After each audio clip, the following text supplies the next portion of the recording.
From the moment our ancestors first stood upright and gazed across the African savanna, something invisible began to drive them. A spark, a restlessness, an unrelenting need to know. It wasn't strength that made us human. It wasn't claws or fangs or speed. It was curiosity, that quiet, gnawing whisper that asked, "What's beyond that hill? What happens if I strike these two stones together? What if I follow the smoke instead of running from it?" This impulse, the drive to explore, to question, to tinker, did something no other instinct could.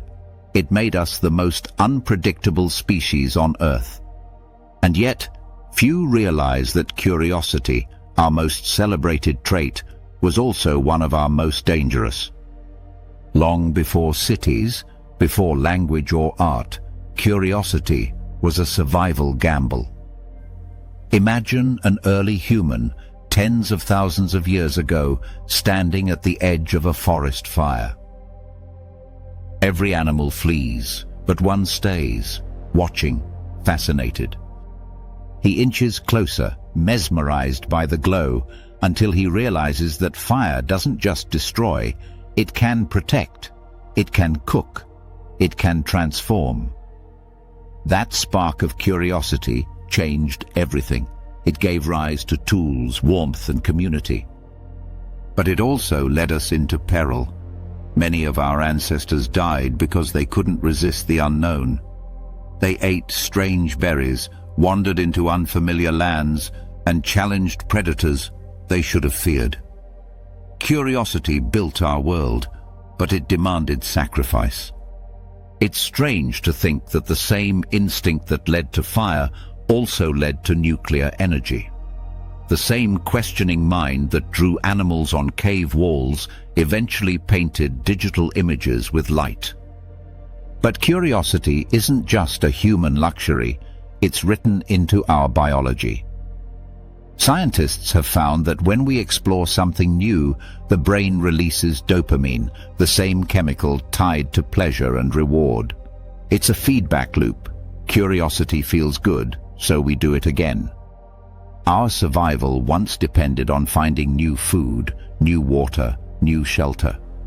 Today it's evolved into finding new ideas, new technologies, new experiences. Curiosity made us explorers not just of land, but of thought itself. What's fascinating is that our curiosity often defies logic. Other animals explore too, but only when it benefits them directly. A crow might poke at a new object if it looks like food. A dolphin might investigate a strange sound. But humans? We ask questions that serve no immediate purpose. Why are we here? What's beyond the stars? Why do we dream? These are questions that don't feed us, don't shelter us, and yet they define us. Carl Sagan once said, "We are a way for the cosmos to know itself." Perhaps that's what curiosity truly is. The universe, through us, learning about itself. Our ancestors' curiosity didn't just shape survival, it shaped behavior, relationships, even emotion. When early humans began to wonder about one another, what another person thought, felt, or intended, it led to empathy, communication, and storytelling. That's when society began. Around ancient fires, we didn't just share warmth. We shared ideas. A story about the hunt wasn't just entertainment, it was education. It preserved knowledge in a way memory alone never could. Every story told was a bridge from curiosity to understanding, from instinct to intelligence. But curiosity's story isn't just light and progress, it has a shadow. Think of the myths humanity told about it. Pandora's box, Eve and the forbidden fruit, Icarus flying too close to the sun. Over and over, ancient cultures warned us, curiosity has consequences. They feared what we still struggle with today, that our thirst for knowledge might outpace our wisdom. The same instinct that led to fire and medicine also led to weapons and pollution. We built machines to fly, then used them to wage war. We split the atom, then threatened our own existence. Curiosity gave us power before it gave us restraint. Still, despite all warnings, curiosity never stopped. It evolved with us. It pushed us from stone to bronze, from bronze to silicon. Every great leap in history, writing, printing, electricity, flight, computers, was born from someone's refusal to accept what was already known. Curiosity whispers the same question in every era. What else? What's next? Even now, as we stand at the edge of artificial intelligence and space colonization, that same instinct pulses in our DNA. We are, at our core, explorers of possibility.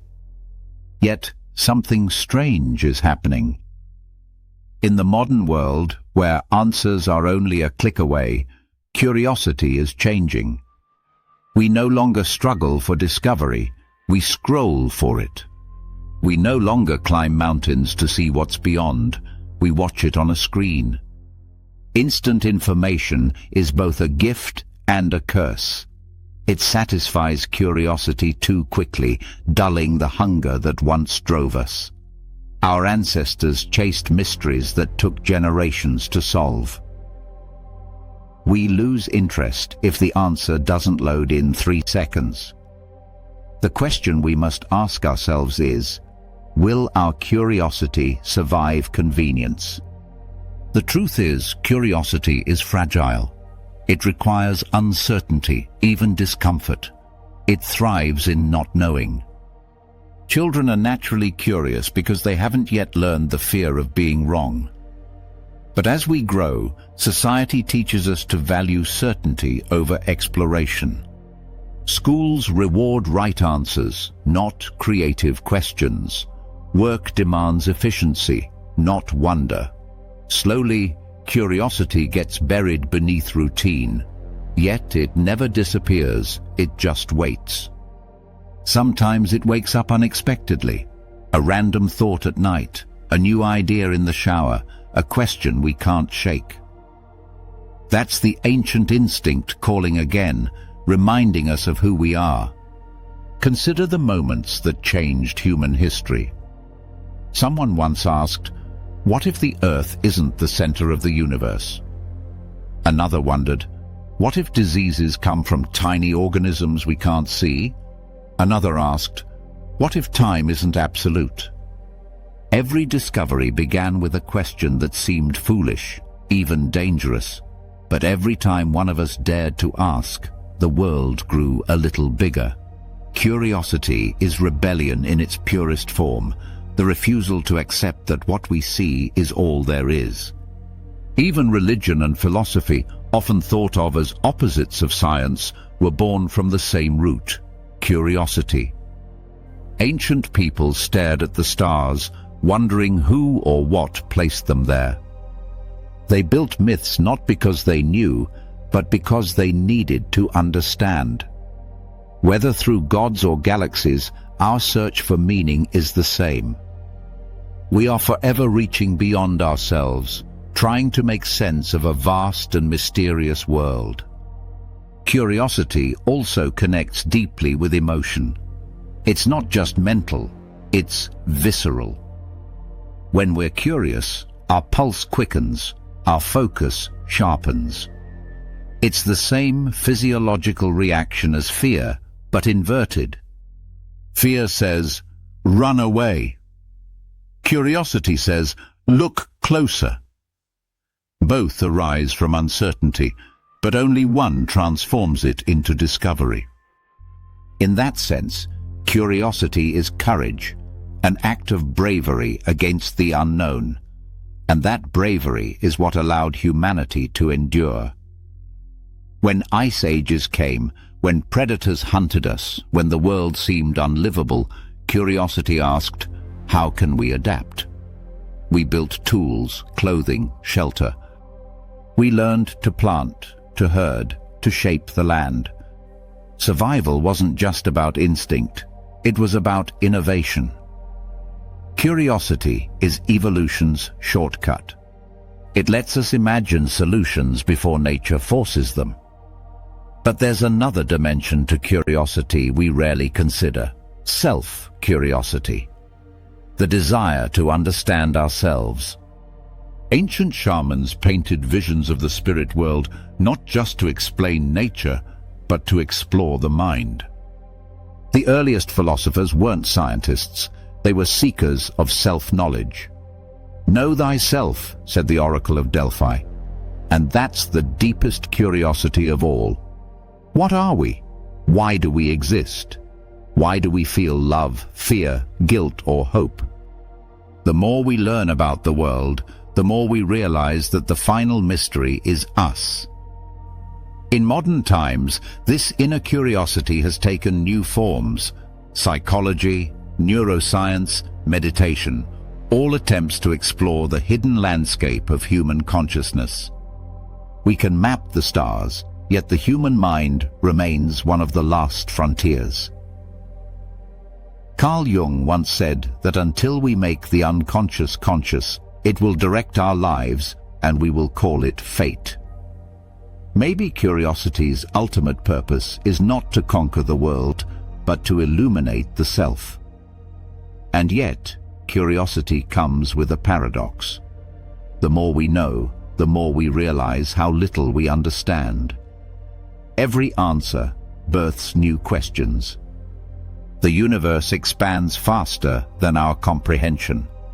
It's as if curiosity was designed to be endless, to keep us forever reaching, never arriving. That might sound frustrating, but it's also beautiful. Because it means there will always be something to learn, something to explore, something to wonder about. Throughout history, some of our greatest thinkers warned about the dangers of too much curiosity, but others saw it as sacred. Leonardo da Vinci filled pages with sketches of birds' wings, not because he was told to, but because he couldn't stop wondering how they worked. That same curiosity gave us flight centuries later. Newton watched an apple fall, not remarkable until he asked why. That question changed physics forever. Einstein imagined riding on a beam of light, and relativity was born. Each of them was guided by that ancient flame that began in a curious hominid staring at fire. So what does curiosity mean for us today? In a world overflowing with information but starving for understanding, perhaps true curiosity is about depth, not speed. It's not about knowing everything, it's about being open to everything. It's about sitting with questions longer, looking deeper, listening harder. It's about realizing that curiosity isn't just how we learn, it's how we live. Curiosity also teaches humility. When we explore sincerely, we are forced to admit what we don't know. And in that space of unknowing, growth happens. The people who have changed the world the most were not the ones who had all the answers, but those who refused to stop asking. Curiosity is the antidote to arrogance. It reminds us that truth is vast, mysterious, and always slightly out of reach. In a way, curiosity is humanity's first religion. It's faith in the unknown, not blind faith, but brave faith. Faith that there's more to discover, that the world still holds secrets worth chasing. Every explorer, every scientist, every artist, every child shares this faith. It binds generations and cultures. From the caves of Lascaux to the laboratories of CERN, from ancient storytellers to modern YouTubers, curiosity has been our common fire, the light that never goes out. And maybe that's the secret meaning of being human. We are not the strongest, nor the fastest, nor the fiercest, but we are the most curious. We're the species that dreams, questions, and imagines. We turn wonder into progress, mystery into meaning. We turn the unknown into the next chapter. So the next time you find yourself asking a question that seems pointless or strange, remember, you are continuing a chain that began millions of years ago. Every what-if connects you to every thinker, dreamer, and wanderer who ever lived. Curiosity is not just part of evolution, it is evolution, still unfolding, still searching. In the end, we might never answer all the questions. But maybe that's the point. Because as long as we're curious, we're alive. As long as we wonder, we're still becoming human. And somewhere, deep within every one of us, that ancient spark still burns, whispering softly, insistently, "What's next?"